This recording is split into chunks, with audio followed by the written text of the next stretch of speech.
Sejam bem-vindos e bem-vindas ao Empreendedoras no Ar, esse podcast sobre empreendedorismo feminino e muito mais.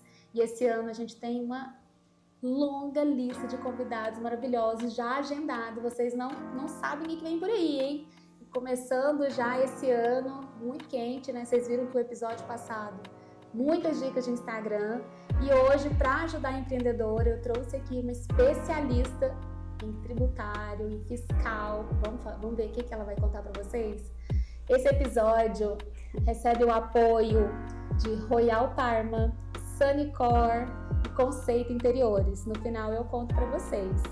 Hoje eu estou aqui com a Andréia Prachedes. Falei certo? Isso. Andréia Prachedes. Seja muito bem-vinda, Andréia, que é uma simpatia. Andréia é contadora. Sim. Andréia, como que você decidiu ser contadora? Quantos anos tem isso? Conta um pouquinho pra gente. Olha, já tem exatamente 20 anos que eu me formei, né? A minha graduação com 20 anos já. Mas a minha história de como eu comecei é até engraçada, porque eu não sabia o que eu queria ser e acabei que na minha vida eu fui excluindo aquilo que eu tinha certeza que eu não ia fazer na vida. Fiz um curso técnico de administração de empresas na Fundação Bradesco e a partir daí eu descobri a contabilidade. Fiquei 3 anos parada até entrar na faculdade, mas eu já sabia o que eu queria. E até porque eu já trabalhava na área, né? Comecei a trabalhar com os meus 17 anos fazendo estágio. Sim. E desde então não saí. Me apaixonei. E aí você escolheu essa área aí, que é a área do leão. E todo brasileiro tem uma certa dificuldade no dia a dia, né? Desde quando a gente começa lá com o imposto de renda. E a gente aqui como empreendedor, muitos começam a empreender primeiro, para depois vai ver se torna empresa. Algumas têm medo depois de desenquadrar do MEI e crescer um pouco. Primeiro lugar, vamos falar o que é o MEI, que o MEI é um benefício, não é isso? A pessoa deve, pelo menos, ela ainda não tem CNPJ, não tem nada. Por que ela deve, pelo menos, se enquadrar em alguma coisa aí para ficar tudo ok? Bom, o MEI, ele veio com uma proposta, né, do governo para pequenos empreendedores se formalizar. Além de poder ter o benefício, né, do INSS. Então, a pessoa, a partir do momento que ela se inscreve como MEI, ela tem benefícios como segurado do INSS no limite de 1 salário, que é correspondente à contribuição. O MEI, ele é um regime tributário, né, diferenciado dentro do Simples Nacional, porque é um benefício de praticamente não se pagar nenhum imposto, né? Então, as obrigações acessórias são bem reduzidas também. É uma forma muito simples de começar, de fato, a se empreender. Mas aí as pessoas têm que tomar cuidado, porque antes de se inscrever, ela primeiro tem que ter pelo menos ideia de como vai ser, né? Qual o faturamento que eu vou ter ao longo desse primeiro ano, porque quando o MEI desenquadra, ele passa a ter um problema muito sério, porque dependendo da forma do desenquadramento, retroage ao início da atividade, mas talvez ou o início do ano anterior. Se ele não tiver declarando nem nada, ele ia ter algum problema se ele também não tivesse... Ele tem um problema na pessoa física, né? Porque a forma de tributação é totalmente diferente. Então, se você se enquadra dentro do MEI, é muito mais vantagem do que você tributar na pessoa física. Perfeito. Porque você não paga imposto. Você tem um limite de faturamento de R$81 mil no ano e não paga praticamente nada de imposto. É R$5 de ISS, R$1 de ICMS e mais os 5%, né, de INSS calculado sobre o salário mínimo. Então, tipo, é nada. Sim. Né, diante do cenário tributário que nós temos. Diante do que a gente, que não é MEI, está pagando hoje. Então, assim, é o melhor cenário.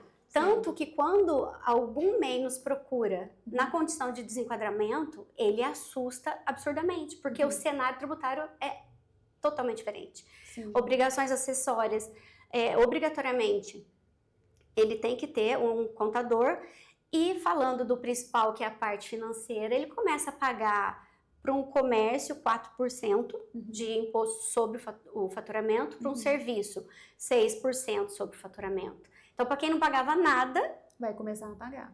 E o INSS, que ele pagava 5%, ele vai passar a pagar 11% sobre o salário mínimo. Sim. Então, o cenário é assustador Mas, mesmo, ao mesmo em comparativo. Ao mesmo tempo, quando ele está indo para esse novo quadro, ele também está dizendo que ele cresceu bastante. Ele não pode ficar muito assim, não quero crescer para não sair do MEI. Bom, eu acho que tudo depende do que a pessoa tem de ideal para a vida. Eu tenho aquela rendinha ali de no máximo 6.750 e tô bem com ela, eu vou fazer de tudo para me manter no MEI. Sim. Mas se ela tem intenção de crescer e sabe que esse faturamento vai estourar, ela tem que ter a consciência de preparar antes. Sim. Sabe, é muito importante isso, buscar se preparar antes. Conhecer a nova realidade, como é que vai ser, é interessante para mim, como que eu vou me preparar, como que eu vou conseguir ter um fluxo de caixa, como que eu vou conseguir pagar tudo isso. Sim. Porque na maioria das vezes, eles não têm caixa. É comum, óbvio que é comum. Até na realidade nossa, né, do Brasil. Com certeza. Mas até para você pensar num crescimento, é muito importante você entender como que vai ser essas mudanças e como que vai afetar financeiramente. Principalmente, então o ideal é que, como às vezes a gente não domina, buscar um contador, fazer uma consultoria, fazer uma análise financeira de toda a situação. Principalmente, a gente já teve vários episódios aqui com financeiro, mas a gente vai ter um próximo com o Conrado, e a gente pode até falar um pouquinho dessa importância de separar a pessoa física com a pessoa jurídica, porque extremamente importante. Complexo demais quando a pessoa deixa misturado, até para vocês trabalharem bem. Mas é muito importante, eu acho, a pessoa se formalizar. Até para ter aquela sensação de ter um negócio, porque realmente o CNPJ dela vai trazer muitos benefícios para o dia a dia, além do INSS. Né? Créditos. Ela tem acesso a crédito. Às vezes compra as coisas no ticket mais competitivo. Sim. Principalmente quem trabalha com produto físico, né? Tem bastante estoque que você consegue só comprar se tiver CNPJ. E além de tudo, eu acho que esse benefício de ser segurado é muito legal para a empreendedora pequena, que às vezes pode se machucar, pode acontecer alguma coisa. E ela está segurada, salário maternidade. Estamos com vários agora aqui próximos a nós que estão aí gravidinhas e vão ficar 6 meses sem produzir. E aí, exatamente. Como que faz, né? Aí você recolher. Interessante também de se falar é que o recolhimento do DAS, do MEI, tem que ser em dia. Porque tem um limite de tempo que, se você não pagar, ele não vai ser mais contado no prazo. Então você perde o direito de ser segurado. Então, para as empreendedoras que podem ter, né, essa vontade da maternidade e querer o benefício, elas têm que se preocupar em andar em dia com o DAS. É extremamente importante. E aí, esse ano, 2026, vem uma nova tributação aí para o Brasil. Eu me formei em 2006. Naquela época, já fiz minha monografia em Direito Tributário, aí fiz especialização no IBET em Direito Tributário também. Que legal! E eu, desde aquela época, tinha essa conversa. Uma época eu fiz até estágio no STJ, na área tributária também. Olha! Mas até hoje só estava na conversa, que vem uma reforma tributária. E já estava essa conversa tem 1000 anos. Agora eu não pago nem OAB, tem 1000 anos, estou totalmente desatualizada de direito tributário, de qualquer direito. Não me perguntem, eu já falei. Eu sempre falo, se você precisar de alguma questão, não me pergunte para o advogado mais próximo de você. Mas enfim, veio a reforma tributária. E aí, veio mesmo? Foi bom? Como vai ser? Na visão de vocês contadores, né? Como que vai ser? A gente tem esse ano para ir se adaptando. E o que teve de mudança e o que você achou de tudo isso? Foi melhor, não foi? Bom, realmente é um cenário desafiador, tanto para nós profissionais, né, tanto os contadores, advogados da área tributária e os empresários, né, principalmente os empresários. Porque nós estamos num cenário que vai mudar a mentalidade, o funcionamento da gestão tributária, da apuração dos tributos, obviamente relacionados a só os tributos que foram de fato modificados agora, né? Tem uns que permanecem do jeito que estão. Então, eu como profissional da área contábil, é muito preocupante, desafiador, porque a gente tem que identificar, aprender tudo que de novo está acontecendo para a gente poder atender da melhor maneira nossos clientes. Mas, sinceramente, é um pensamento pessoal. Eu tenho uma preocupação muito grande com o resultado disso na economia do Brasil, porque haverá aumento de carga tributária para alguns segmentos e, bom, tudo é uma bola de neve. Se aumenta custo para a empresa, ela tem necessidade de repassar se ela quer sobreviver. E aí, a gente já tem um cenário de custos altos. Bom, vai aumentar ainda mais? Temos muito essa preocupação, sabe? Sim. Em relação a todos os tipos de empresa. Uma coisa também que é muito importante, que a gente vê que vai afetar, é o fluxo de caixa. A gente sabe que pequenas empresas, não falando do MEI, mas as microempresas, empresas de pequenos portes, elas não têm normalmente um fluxo de caixa. E o fluxo de caixa vai ser importante para que ela consiga gerenciar né? a forma de apuração do imposto. Porque uma das mudanças que vai ter a forma de recolher o imposto, ela vai ser antecipada. A partir do momento que, se de fato for aplicado o split payment, que é a partição daquele pagamento, então você faz uma venda. Ao momento que é feita a venda, a empresa que está ali responsável pelo meio de pagamento, ela vai dividir. Então, a parcela do imposto vai direto para o governo. E a parcela dele vem líquida. Então, se antes ele tinha 30 dias para pagar o imposto, 20 dias. Empresas do Simples Nacional têm mais de 40, 50 dias para pagar um ICMS. Hoje vai estar o tributo antecipado. Tem ICMS substituição, que o prazo é de quase 3 meses. Então, nós temos assim, uma mudança nesse cenário que afeta o fluxo de caixa. Totalmente. Então, isso é extremamente preocupante. Né? O nosso papel como profissional da área contábil é auxiliar-nos, né, no planejamento e tentar mostrar para eles os impactos que de fato vão acontecer. Então, para 2026, a gente tem um cenário desafiador de planejamento, né, de entender o negócio do cliente, ver as mudanças que vão acontecer e mostrar números, né, porque todo mundo quer saber de números. Então, desafiador para os dois lados. Mas assim, falando da reforma, o que está mudando de fato, né? A tributação no consumo de bens e de serviços. Então, está se unificando impostos, o PIS e o COFINS, ele vai se unir em CBS, né, que é uma contribuição sobre bens e serviços, o ICMS, o ISS vai ser substituído pelo IBS, tá? E tem o CBS, ela é a nível federal. A IBS, ela ainda vai ter uma divisão, porque parte do município e parte do estado. É claro que a reforma tributária, ela não vai ser da noite para o dia, ela vai ter um cronograma aí, uma agenda que vai acontecer ano após ano. Então, o que nós temos hoje, né, de 2026? A gente tem a realidade para as empresas que não são do Simples, que, né, não serão afetadas. A gente tem ali uma realidade de preparo. Então, já se iniciou a emitir nota fiscal no padrão nacional, no padrão trazendo os novos campos de destaque dos impostos novos, mas num formato de teste. Né? Não está onerando nenhum segmento. Se falar de reforma, tem bastante coisinha pra gente falar. Coisa. É que se eu seguir falando assim... Vai dar uma aula aqui. Eu não sei como é que vai ser. Eu vou aproveitar e fazer uma perguntinha antes de abrir para as perguntas dos ouvintes aí, que a gente separou 3 perguntas. Mas quando que a pessoa sabe, vou desenquadrar do MEI? Quando que você acha que ela deve focar nesse novo enquadramento? Em que momento ela já deve estar observando assim, nossa, estou ganhando 5, 6 mil, eu já tenho que começar a ficar observando e vendo como que vai ser meu futuro, fazer uma projeção?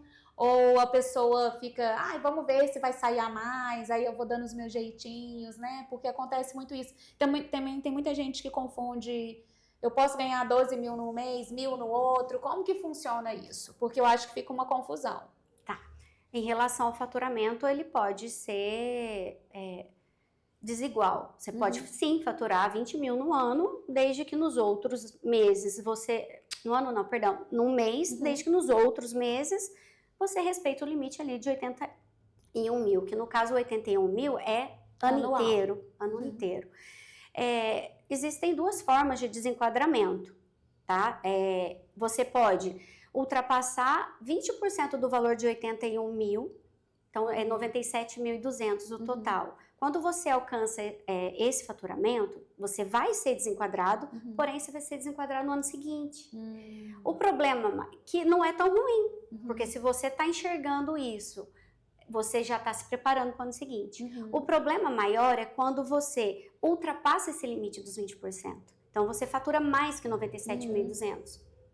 Nesse momento, você vai sofrer um desenquadramento mais retroativo ao início daquele ano. Nossa.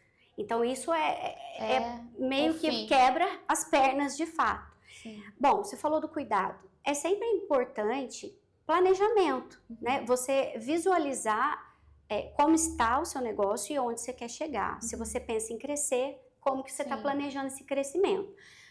A questão de segurança, para você não ter maiores problemas, antes do ano acabar, você tem que estar atenta. Porque se você estiver prestes a mudar no ano seguinte, se você tem certeza que vai extrapolar esse limite, principalmente dos 20%, você já se prepara antes. Aí você procura, né, o seu profissional, o contador de confiança, para você entender como é que seria esse processo de mudança. E aí você vai decidir, vou frear aqui ou realmente eu vou enfrentar tudo para o ano que vem eu mudar, porque eu vou me preparar para isso. Perfeito, arrasou. É bom que a gente já tá saindo aqui, ó, não sabe se tá com medo, não sabe se tá angustiado, não sabe se tá feliz de saber isso antes da hora. Vem aí. Então agora, com o oferecimento de Sanicor, manda aí, Glauber, a primeira pergunta. Quem que vem aí? Vamos lá. Perguntaram aqui, qual o melhor tipo de empresa para mim? MEI, LTDA, e 3 pontinhos. Qual o melhor tipo de empresa? MEI, limitada? Como que a pessoa sabe no que ela deve se enquadrar? É tanto nome, o pessoal fica surtado. Interessante que essa pergunta parece simples, mas ela é extremamente complexa. Por quê? Depende do seu negócio, depende do seu faturamento. O objeto social, ele vai definir se você pode estar no Simples, se dentro do Simples, em qual anexo que vai enquadrar, e se comparado a outro regime, é de fato mais vantajoso. Então vamos lá, esclarecendo. Existem alguns regimes tributários aqui no Brasil. Simples Nacional, e dentro do Simples você tem o MEI, microempresa, empresa de pequeno porte. Você tem o lucro presumido, lucro real e lucro arbitrado. São sistemas de recolhimento totalmente diferentes um do outro. E não necessariamente o Simples vai ser melhor. Depende do volume de faturamento. Então, cabe análise. Não tem como dar uma resposta única igual para todos. É impossível. Perfeito. Mas é importante saber que todas essas existem e aí, já sabendo disso, a pessoa não vai fazendo de qualquer jeito. Não tem uma regra. Outra coisa importante que eu acho que é interessante esclarecer aqui, que na pergunta ele fala de Simples, que é um regime tributário, LTDA, EILI, que você leu, que são naturezas jurídicas. Veja bem, eu posso ter uma empresa no Simples Nacional como a natureza jurídica de uma sociedade simples, de uma sociedade limitada. Então, a natureza jurídica é a forma que a empresa vai ser constituída. Nossa, agora ela destravou uma memória aqui, natureza jurídica de 2002. Ah, viu? Tá aí guardadinha, hein? As caixinhas. Meu Deus do céu! Mas então tem essa diferença, tá? Regime tributário e a natureza jurídica, a forma que a empresa está sendo constituída, são diferentes e independentes. Perfeito. E agora aí, com apoio de Conceito Interiores, qual que é a próxima pergunta? Vamos lá. Quanto vou pagar de imposto? Tipo, só isso, tá lá. Quanto vou pagar de imposto? Genérico, né, gente? Sim. Muito genérico. Mas vou tentar dar alguns exemplos mais simples. Vamos pensar que você é uma empresa comercial, está no Simples Nacional. E dentro da primeira faixa de faturamento, que é um faturamento dos últimos 12 meses, acumulado até R$180 mil. A empresa começa pagando 4% sobre o faturamento. Perfeito. Aí, esse mesmo cliente, ele está no lucro presumido. Então, ele é comércio, está no lucro presumido. Ele vai recolher os tributos federais, que é PIS, COFINS, Imposto de Renda, Contribuição Social, de 5,93% sobre o faturamento. Por outro lado, sendo uma atividade comercial, ela vai ter que apurar o ICMS de uma forma diferente. Sim. Que a gente costuma dizer débito e crédito, porque ela vende, tem o débito, ela compra algo, tem o crédito, apura-se no final o valor a pagar. E a parte da folha de pagamento aí envolve o cálculo do INSS separado, que tem aqui um custo para funcionário de 26,8% a 28,8%. Então, vai depender também. É bem diferente. Agora, quando a pessoa é MEI, que é o mais simples, aí eu tô vendendo essa caneca, eu não vou ter que ficar preocupado com cada item. Porque eu vou pagar o valor básico, diferente dos outros, que tem que preocupar cada agulha. Cada detalhe, cada produto pode ter uma variação de tributação. Sim. Então, o Simples Nacional, ele tem essa diferenciação, né? Da simplicidade e do não pagamento de imposto. Por isso, quando a pessoa sai do MEI, ela tem que ter um contador, porque é muito complexo. Não tem como Não você tem ter uma empresa sem um contador. Você está se complicando. Porque Não tem multa por não entregar diversas obrigações. E não pagar o imposto, né? Sim, com certeza. Da forma correta. Então, não... É um risco muito grande. Não se orienta em hipótese nenhuma. E a terceira pergunta, aí com o oferecimento de Royal Parma. Vamos lá. O que eu preciso fazer para não ter problema com a receita? Como não ter problema com a receita? E até nessa pergunta, eu quero comentar, aproveitar que essa como é a última, e essa também foi um pouquinho genérica, só para trazer a questão da declaração. Quando que um declara, PJ declara, quando que PF declara, se eu já fiz em um, já não preciso fazer no outro, que eu também vejo que tem uma confusão. As pessoas também pensam, eu sou MEI, eu fiz minha declaração de imposto de renda lá em abril, maio, aí não tenho mais que fazer nada, assim, tem uma certa confusão que eu vejo. Ou tem gente que tem medo de fazer, porque, mas eu já declaro na pessoa física, tantos mil, aí como que eu vou fazer esses 81 mil? Eu acho que tem uma confusãozinha, assim, que sempre aparece para mim essas perguntinhas no dia a dia. Tá. Bom, você fez pelo menos umas 3, né? Umas 3 perguntas Vou aí. ver se eu vou conseguir lembrar de todas elas. Mas eu acho que eu preciso de um pouco de mais água, gente. Desculpa. Começando pelo começo. Como não ter problema com a receita? Tá. Como não ter problema. De uma maneira muito simplória, respondendo, seguindo a fundo todas as regras existentes na legislação. Independente se você é um assalariado, se você é um microempreendedor individual, se você é um autônomo prestador de serviço, se você tem uma atividade de profissão regulamentada, ou se você é um empresário de uma microempresa, de uma grande empresa. Seguir regras. Pessoa física, jurídica. Seria a maior segurança que você pode ter. Perfeito. Certo? E ainda há quem diga que mesmo fazendo tudo isso, considerando a insegurança jurídica do Brasil, a gente ainda pode ter problema. Sim. Mas ok, a gente seguindo regra, temos segurança. Em relação à declaração, quando declarar? Vamos pensar no seguinte, se você é um MEI, você tem 2 coisas para se preocupar. A obrigação acessória da empresa MEI, que é, uma vez no ano, fazer a declaração anual. E a sua pessoa física, ela pode ser impactada.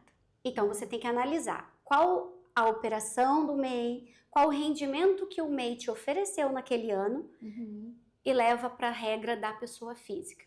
E aí você vai dentro das regras identificar se você é ou não obrigado a fazer a declaração da pessoa física. Sim. Tá? Então é muito importante. Perfeito. Ótimo. Acho que era isso. Deu? Deu.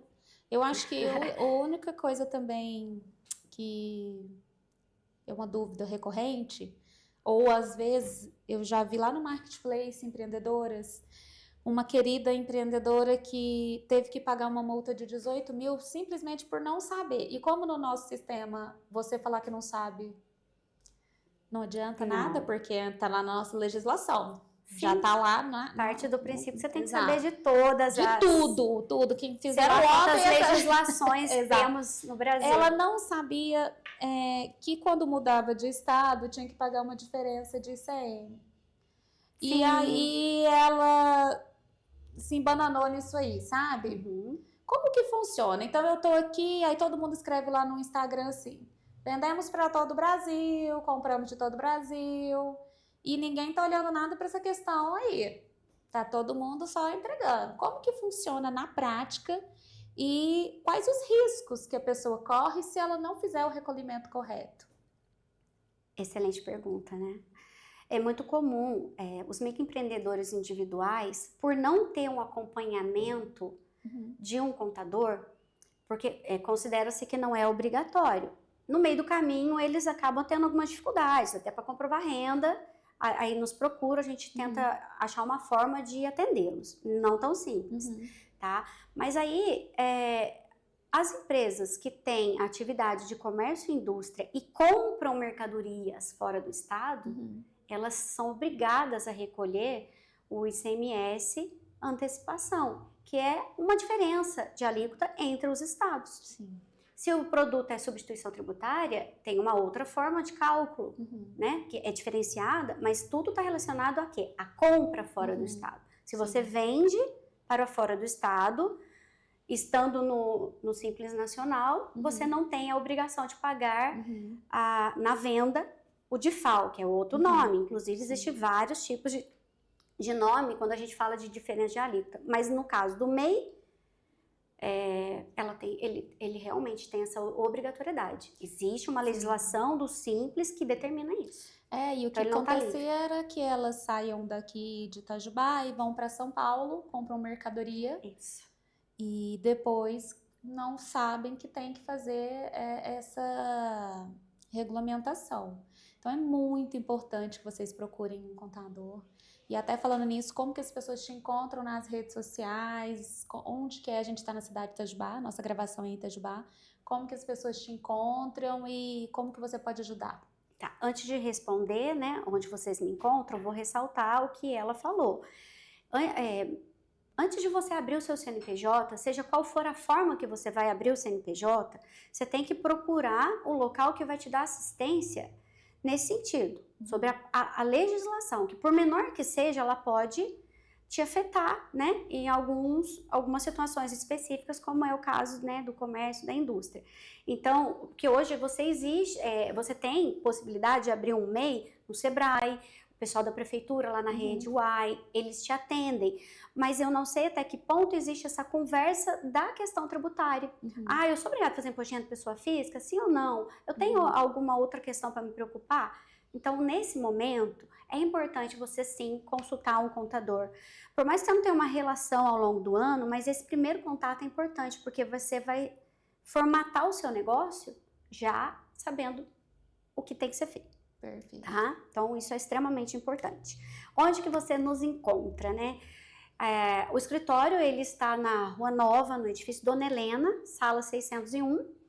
E nós também temos um Instagram, que é itaconta_Itajubá. Pode seguir a gente lá, pode fazer suas perguntas, que a gente Quem vai está à frente do Itaconta é a Andréia e... Simone. Eu ia exatamente falar sobre, hoje a minha sócia, Simone não pôde estar aqui. Nós estamos juntas desde 2017, então tá aí quase, são 8 anos já completos. Ela é minha irmã, né? Nós temos uma sociedade aí muito bacana. Eu amo trabalhar com ela é um suporte lá dentro do escritório. A gente tem área de atuação diferente, especialidade diferente, né? Então ela ali é meu braço direito. Braço direito e esquerdo. Com Me certeza. conta uma coisa também, Andréia. Falando nisso, aproveitando, tem alguns nichos que demandam ainda mais conhecimento. E até vou comentar, porque eu te convidei para dar uma aula no nosso nicho, no Clube das Médicas Empresárias. A Dani já esteve aqui, a gente já conversou um pouquinho sobre isso. também já tivemos algumas médicas do clube por aqui. E aí, tem diferença, então? Ah, a pessoa é médica, ela precisa olhar para alguém que é mais especialista nesse tema? Sim, existem alguns segmentos que quanto mais especialista o profissional for, ele melhor tende a realizar o atendimento, né? Dentro da área médica, é uma área muito falada hoje em dia. Você pesquisar nas redes sociais, tem muita gente falando a respeito, porque existem benefícios que de fato auxiliam. O benefício, ele tem na esfera federal, onde a gente fala da equiparação hospitalar. O que é isso, né? De uma maneira bem simples. Existem segmentos da área da saúde que pode ter uma redução na carga tributária se ela está lá dentro do regime do lucro presumido. Então, ao invés dela pagar 11,33% no faturamento, com a equiparação hospitalar ela paga 5,93%. Então, redução drástica. Uau. Tem benefício que a gente pode analisar a nível municipal. Temos aqui em Itajubá um benefício específico, né, de tributação, e temos a nível federal também, que é o ISS fixo. Lembrando que o ISS fixo, ele também atende outras atividades profissionais de profissão regulamentada. Não Gente, todas, olha mas que abrange. maravilha. Então vai ser bom demais. E óbvio que tem características, não é uma regra para todos, Sim. mas é muito legal fazer o planejamento tributário nesse segmento. Não pode simplesmente passar batido. Não. Vale E muito a pena ter o sabe o que é conhecimento. interessante frisar? O planejamento tributário, independente do perfil da empresa, é muito importante. Porque muitas das vezes as pessoas acham que estar no Simples é o melhor negócio, mas não necessariamente. Sim. Porque o outro regime pode oferecer um benefício ou a própria forma de tributar diferenciada que pode alcançar ali uma alíquota efetiva menor do que o Simples. Sim. Então, esse planejamento é muito importante. Muito bem, eu adorei, estou muito animada pela sua aula amanhã, que bom. porque eu tenho certeza que vai ser sensacional para quem é membro do clube, porque que coisa boa que é a gente saber ter conhecimento, né, Andréia? Conhecimento é a chave sempre. Sem dúvida. É o que vai facilitar. E na área fiscal não tem como não ser. É o conhecimento que vai fazer a gente sobreviver, porque realmente é muito drástico a nossa situação atual, né? Mas não sei se eu não te fiz alguma pergunta que você gostaria de falar, responder, ou a gente conseguiu passar pelos mais dramáticos assuntos do empreendedorismo. A gente conseguiu falar sobre várias questões, né?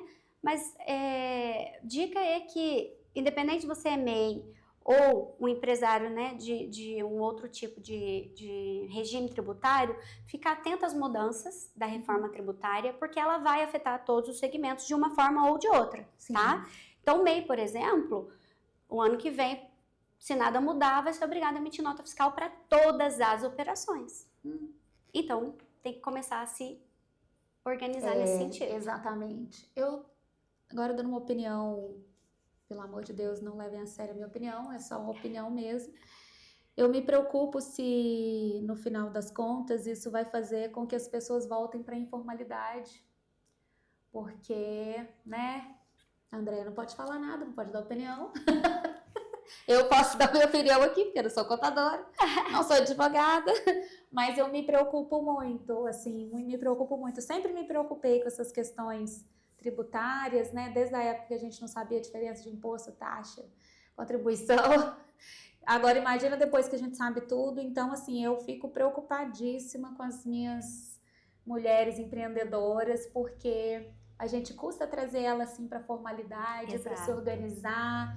E tô torcendo para que eu esteja errada e que, na verdade, isso seja só mais uma maneira de dar aquele gás de se sentir profissional, que não tô no amadorismo.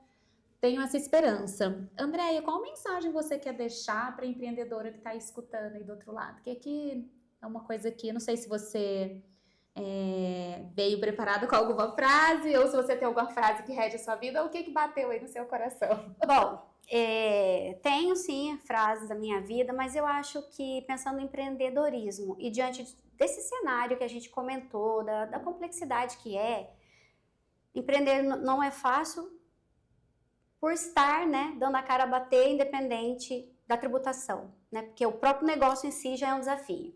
Mas não se assustem, se preparem, se mantenham informadas. Contem sim com o contador. De vez em quando, faz uma consultoria com eles, para que você se mantenha informada. Não, acho que não tem por que a gente desanimar, Sim. né? Desesperar. A gente tem que se preparar. Né? Nós aqui estamos nos preparando para poder atender vocês, não está sendo fácil, mudança assim, de pensamento muito grande, medos, mas a gente tem que enfrentar, porque a gente quer continuar, a gente quer continuar trabalhando. Eu, por exemplo, aos meus 46, eu tenho muito o que fazer, se Deus quiser e permitir, eu hei de fazer. Sim. Então, para todas nós, empreendedoras, não desanimem, busquem informação. Jamais. E a ideia é essa, de trazer a Andréia aqui para você ficar bem informado em primeira mão. E eu sempre falo, vida adulta, escolha o seu difícil, porque no corporativo também vai ter os mesmos dramas, não é que empreender vai ser pior, não. Tudo vai ser desafiador depois que você faz 18 anos. Com certeza. Além de poder ser preso e muito mais.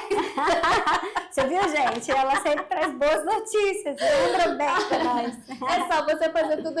É isso que a Andréia trouxe. Faça tudo certinho, dentro da lei. Mas na verdade é o ideal, mas a gente entende todos os limites. Porque a gente vai até combinandinha sem querer, ó. A minha unha com a sua. Verdade, Andréia. Gente, eu quero agradecer vocês que estão até aqui, pedir encarecidamente que compartilhe esse conteúdo, porque talvez é um conteúdo que pode mudar a história de uma empresa.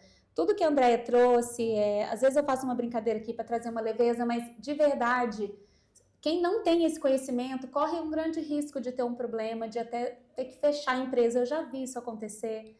E eu gostaria muito que todo mundo tivesse esse conhecimento, tivesse informação, para a gente não ter que correr atrás de prejuízo nenhum, conseguir se planejar, se programar, mudar a sua história.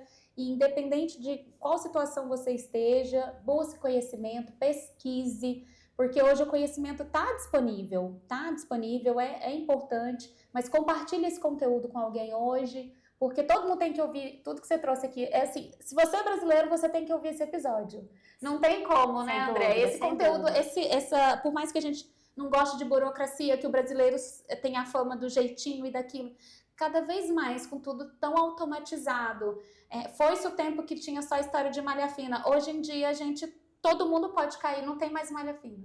Só malha. O cruzamento de dados, cada dia é melhor. Cada dia é melhor. Hoje em dia, todo mundo sabe tudo, né? Não é à toa que toda a tecnologia, inteligência que a Receita Federal tem em relação à arrecadação é levado para fora. Sim. Então, a última perguntinha que eu esqueci de fazer, que eu sei que foi um drama do ano passado, mas agora vi que segue esse drama, é o tal do Pix. As pessoas têm medo do Pix de todo jeito. O Pix vai ser tributado? O Pix não vai ser tributado? Se eu fizer Pix é pior do que se fizer uma transferência bancária? Qual é a situação do Pix, gente? Por que isso com o coitado do Pix? Olha, gente, na verdade, nada mudou, tá? Em relação ao Pix, transferência bancária, recebimento em dinheiro. Sempre foi como sempre foi. Sempre foi, de alguma forma, vigiado, né? Pela Receita Federal. Mas essa discussão, primeiro ponto, o Pix não vai ser taxado. De maneira nenhuma. O Pix é uma forma de transação, de pagamento, é um meio de pagamento. Sim. O que vai ser, e sempre foi, ou deveria ter sido, tributado? A sua receita, né?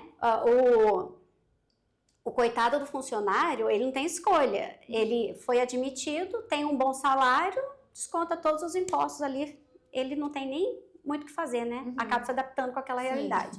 Aí você é autônomo, você é MEI, você é empresário de qualquer segmento, grande, pequeno. Bom, tem um jeitinho brasileiro, né? Muitos fazem. Segregam a receita. Eu vou declarar isso aqui no MEI, mas eu faturo muito mais. Aí eu vou deixar lá no meu CPF. Aí Pix vai entrando. Tá tudo bem. Até que a Receita Federal olhe para você e diga não, tá tudo bem. Sim. Então, assim, nada mudou, tá? O que muda a cada ano é a tecnologia, o cruzamento de dados e a forma com que a Receita Federal olha a nossa movimentação. Muito bem. Comentei aqui agora há pouco, a partir do ano que vem, se nada mudar, o MEI vai precisar emitir nota fiscal de todas as suas operações. Por que isso? Rastreamento. A gente não está aqui para assustar, mas é para alertar, é rastreamento. Você mistura tudo, inclusive, né? Pessoa física, pessoa jurídica. Deveria ter uma conta bancária no CNPJ do seu MEI. Eu vou até gostar. Se o governo conseguir tirar essa mistura que eu fiz, eu dou até parabéns. Olha, gente, Já ouvi essa também. eu sinto muito. Ele não vai olhar a mistura que você fez, Não, ele ele- vai ver o total de receita que você E teve. pronto. Não vai nem E vai perguntar de onde que veio. Não, ele até vai te perguntar da onde veio, o que é. Se você não souber explicar a ponto de convencê-lo, ele só tributa. Desculpa, a gente. Receita Federal, ela tem esse É poder. isso. Então, voltando, eu estava falando do MEI emitindo nota, cruzamento de dados. Por quê? Você quer dar o jeitinho brasileiro? Eu conheço vários casos, tem cliente, assuma o risco e Deus, né? Seja o que Deus quiser. Sim. Mas a cada ano que passa, O é cerco mais tá se difícil. fechando. Movimentação no cartão já foi alvo de muitas fiscalizações. A falta do recolhimento do CMS, antecipação por parte dos MEIs, muitas fiscalizações, muitas cobranças, muitas multas. O PIX, o que está sendo muito discutido? É que ele está a cada dia mais entrando na mira. Então, não é que ele vai ser tributado, ele só está sendo olhado de uma maneira mais eficiente, tá? Muito bem. Não adianta sentido. temer. Tem que prever. É melhor prever, né, gente? Porque se você vai ter que pagar um dia o imposto, se é que você for cobrar. Tem um professor, José Miguel, que ele falava uma coisa: se você quer correr o risco, mensure o seu risco. Guarde o dinheiro daquele risco. E aí, tipo assim, Receita Federal olha os últimos 5 anos. Então, você começa a fazer ali sua reservinha. Deu problema, eu tenho aqui de onde tirar um pouco. Aí são 5 anos, gente. Aí no 6º ano, você pensa em tirar a parcela que você investiu daquele primeiro ano de risco. Sim. Parece brincadeira, né? Mas eu lembro dele falando. Pelo menos saiba o risco que você corre, se prepare para ele. Verdade. Vem aí. Mas agora, você que escutou esse episódio, não vai correr risco, vai se planejar, vai estudar, vai procurar um contador. Já tem as redes da Andréia e eu quero agradecer muito sua presença. Obrigada por dividir seu conhecimento com a gente. Ah, imagina, foi uma alegria. Eu agradeço pela oportunidade e gosto muito de falar a respeito do assunto, viu? Quando precisar. Estamos aí, Com gente. certeza. E até a próxima. Tchau, tchau.